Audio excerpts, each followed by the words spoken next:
My question is to the Minister for Health and Aged Care. What action is the Albanese government taking to make it easier for Australians to see a doctor, and why is action needed to improve primary health care? Give the call to the Minister for Health and Aged Care.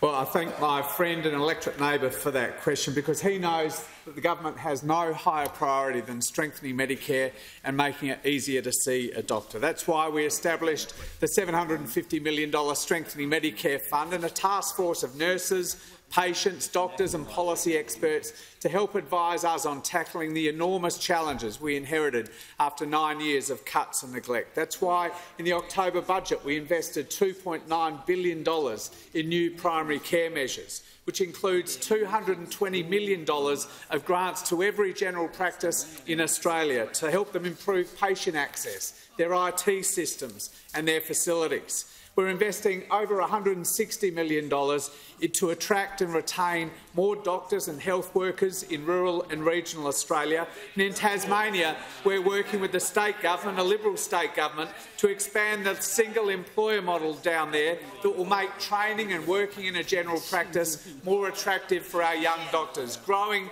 the future health workforce of Australia. And, Mr Speaker, we're also delivering our 50 urgent care services across Australia this year, providing care out in the community for those non-life-threatening emergencies, 7 days a week, extended hours from 8 a.m. to 10 p.m, and importantly fully bulk billed, free of charge, taking pressure off our stressed hospital emergency departments. But, Mr Speaker, I'm asked why action is needed to improve primary care.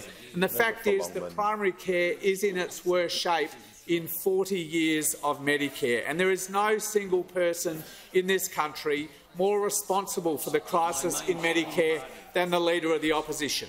When he was Minister for Health, he tried to introduce a tax on every single Australian every single time they visited the doctor.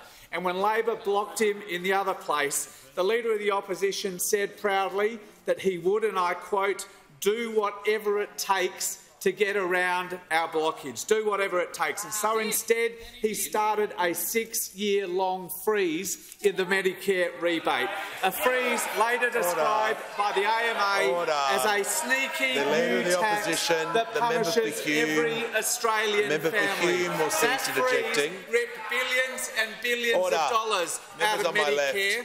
And patients and doctors in Australia right now are paying the price for the decisions made by the Leader of the Opposition. Now, whether it's his attempt to introduce his GP tax, whether it's his dearer medicines policy, whether it's his Medicare rebate freeze, his attempt to put a tax on every Australian visiting the emergency department in their local hospital, it is no wonder, Mr Speaker, that Australian doctors overwhelmingly voted this man, who is smiling about it as I speak, as Australia's worst health minister in the history of Medicare.